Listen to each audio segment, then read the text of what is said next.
नागपुरी व्याकरण के सीरीज में आज फिर मैं एक चैप्टर लेके आया हूँ क्रिया का। इसका परिभाषा देखते हैं। कोनो वाक्य में प्रयोग उ शब्द जेकर से कोनो काम के करे किया होए के बोध होवेला उ शब्द के ही क्रिया कहल जाला। अर्थात कोई भी वाक्य के प्रयोग में वो शब्द जिससे किसी काम का होने अथवा करने का बोध हो उसे क्रिया कहते हैं। क्रिया व्याकरण का मूल अंग है के क्रिया जो है नागपुरी व्याकरण का मुख्य अंग है। जे भाषा में जितना क्रिया भेटाएला वो भाषा उतने समृद्ध माना जाला। मतलब जिस भाषा में जितना क्रिया मिलता है भाषा उतना ही समृद्ध माना जाता है। क्रिया एक विकारी शब्द होवेला। क्रिया कर उत्पत्ति धातु शब्द से होवेला। मूल धातु शब्द में एक एकर प्रत्यय लागल क्रिया बनेला। क्रिया एक विकारी शब्द है। क्रिया कर उत्पत्ति धातु शब्द से होता है। मूल धातु शब्द में एक का एक प्रत्यय लगाकर क्रिया शब्द बनाया जाता है। जैसे मूल धातु है एक तरफ क्रिया है। खा जोड़ यक खायक, पी जोड़ यक पियक, जा जोड़ यक जायक। क्रिया कर भेद। क्रिया का भेद देखते हैं। पहला है कर्म के आधार पर दो भेद है इसका, सकर्मक क्रिया और अकर्मक क्रिया। प्रयोग एवं संरचना के आधार पर इसका 5 भेद है। सहायक क्रिया, संयुक्त क्रिया, प्रेरणार्थक क्रिया, पूर्वकालिक क्रिया और नामबोधक क्रिया।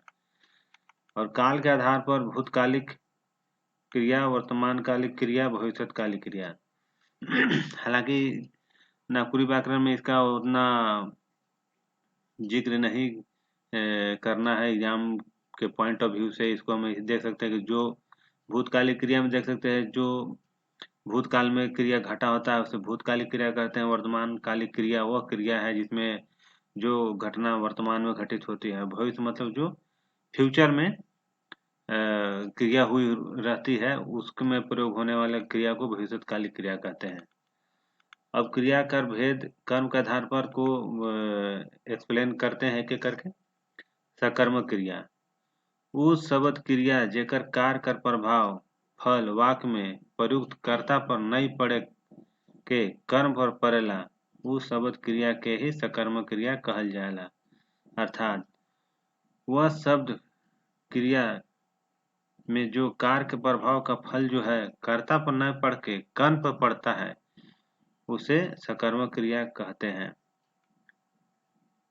सकर्मक क्रिया में कर्म अवश्य रहेला। मतलब सकर्मक क्रिया ऐसा है जिसमें कर्म रहता है। जैसे राजू साइकिल चलाएला, तो राजू क्या कर रहा है तो साइकिल चला रहा है। यहाँ पर साइकिल जो है कर्म है, चलाना। साइकिल चला रहा है, राजू चला रहा है, क्या चला रहा है साइकिल चला रहा है। राहुल किताब पढ़े ना, तो राहुल क्या कर रहा है तो पढ़ रहा है, तो किताब पढ़ रहा है। मैं राहुल से सब्जी मंगवाएला, माई मम्मी जो है राहुल से सब्जी मंगवाती है। सीता और गीता किताब पढ़ेला। सकर्मक क्रिया का पहचान कैसे होता है ये देखते हैं।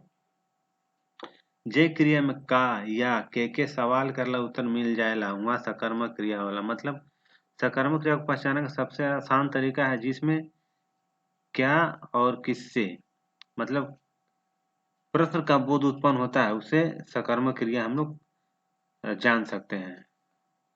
अब सकर्मक क्रिया का भी 2 भेद होता है। एक है एक कर्मक।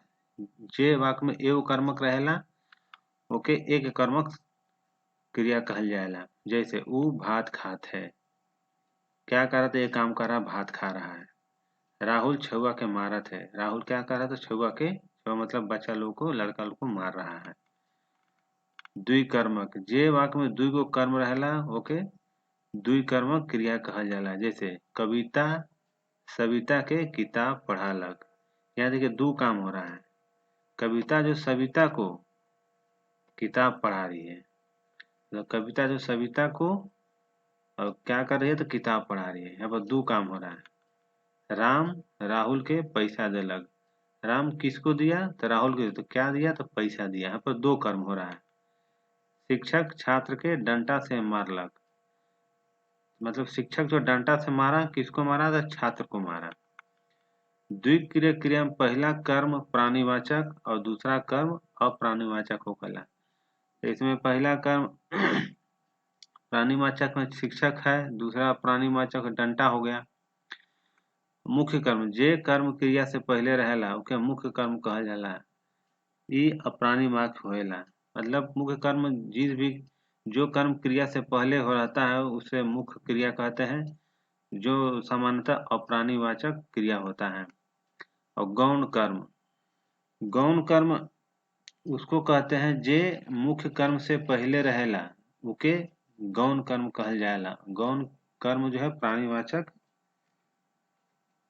होता है।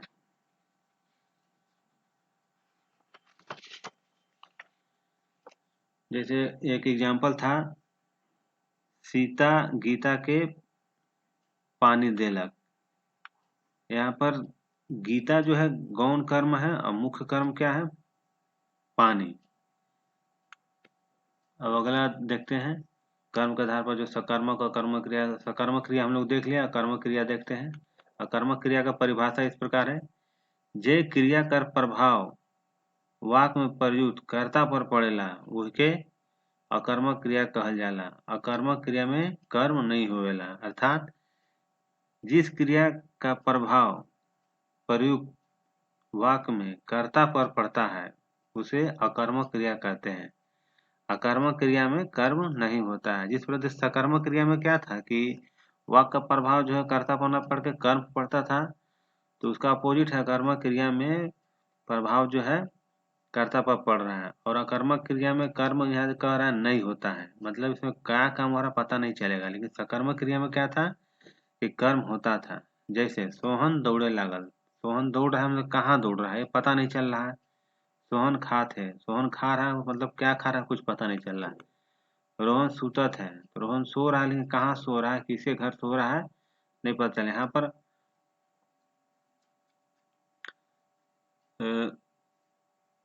जो वाक का प्रभाव जो है हमें प्रयोगकर्ता पर पड़ रहा है, कर्म का कोई यहाँ पर जानकारी नहीं मिल पा रहा है। और कर्म क्रिया को पहचानने का क्या तरीका है ये देखते हैं। जिस वाक्य में का या के सवाल कर ले उत्तर नहीं मिलेला वहाँ कर्म क्रिया होएला। मतलब जिस वाक्य से क्या क्या मतलब क्या है के है, मतलब किससे है क्या कर रहा है इसका उत्तर नहीं मिलता है उसे अकर्मक क्रिया कहते हैं। जैसे एग्जाम्पल के द्वारा समझते हैं, सकर्मक क्रिया है एक तरफ, दूसरे तरफ अकर्मक क्रिया है। राहुल गाड़ी चलात है, ये हुआ सकर्मक क्रिया है। इसमें वाक्य में प्रयोग जो है कर्म पर फल पड़ रहा है, मतलब राहुल क्या कर रहा है तो गाड़ी चला रहा है। अकर्मक क्रिया में जाएगा राहुल चलात है, क्या चला रहा है पता नहीं चल रहा है।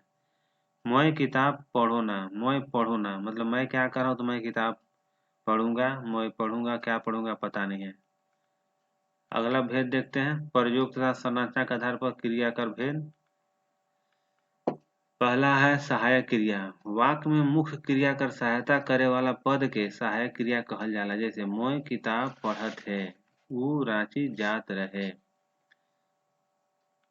संयुक्त क्रिया, जे क्रिया दुई या दुई से अधिक अलग अलग क्रिया से बनल है। जैसे मोय भात बनाए लेलो, ऊ पढ़ लेलक। प्रेरणार्थक क्रिया, जे क्रिया के कर्ता खुद नहीं कर के दोसर से करवाला उ शब्द क्रिया के प्रेरणार्थक क्रिया कहल जाएला। जैसे मोय माय से खाना बुनवा लो, मतलब मैं मम्मी से खाना बनवाया।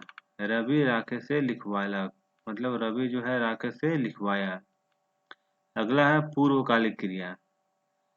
अगर कोई वाक्य में दो क्रिया एक साथ प्रयोग होए और कर्ता एक क्रिया के निपटाए के दोसर क्रिया में लागू जाए तब पहला क्रिया के पूर्वकालिक क्रिया कहल जाला। जैसे जब इसको हिंदी में समझते हैं, अगर कोई वाक्य में दो क्रिया एक साथ प्रयोग होता है और कर्ता जो है एक क्रिया को निपटा के मतलब उसको ज्यादा से ज्यादा मतलब क्या उसको बोलते हैं ज्यादा वैल्यू ना देते हुए दूसरा क्रिया में लागू हो जाता है तो पहला क्रिया को पूर्वकालिक क्रिया कहते हैं। एग्जाम्पल के थ्रू समझते हैं। मोय भात खाए के मिठाई खानो, मतलब मैं भात खा के मिठाई खाऊंगा। वो खेल के नहायलक, मतलब वो नहाया, लेकिन क्या करके नहाया था? खेल के नहाया। वो मिठाई खाया तो क्या करके मिठाई खाया? तो भात खा के मिठाई खाया। नाम बोधक क्रिया है। जे क्रिया का निर्माण धातु से नहीं होके संज्ञा चाहे विशेषण से होवेला उके नाम बोधक क्रिया कहल जाएला। जैसे दुखी होवे, भूख लागे, सुनाई पड़े। नाम धातु क्रिया जे क्रिया का निर्माण संज्ञा सर्वनाम चाहे विशेषण शब्द का अंत में प्रत्यय लागेला होएला ओके नाम धातु क्रिया कहल जाला। जैसे बात जोड़ याक, बतियाक। झूठ जोड़ लायक, झूठलायक। आपन जोड़ याक, अपनायक। गरम जोड़ याक, गरमायक। और लास्ट में एक नोट है। नागपुरी सदानी व्याकरण में संरचना प्रयोग के आधार पर क्रिया का 5 भेद बताया गया। सहायक, संयुक्त, प्रेरणार्थक, पूर्वकालिक और नामबोधक। नागपुरी सदानी व्याकरण जिसके संपादन करता शकुंतला मिश्र और डॉक्टर उमेश नंद तिवारी हैं।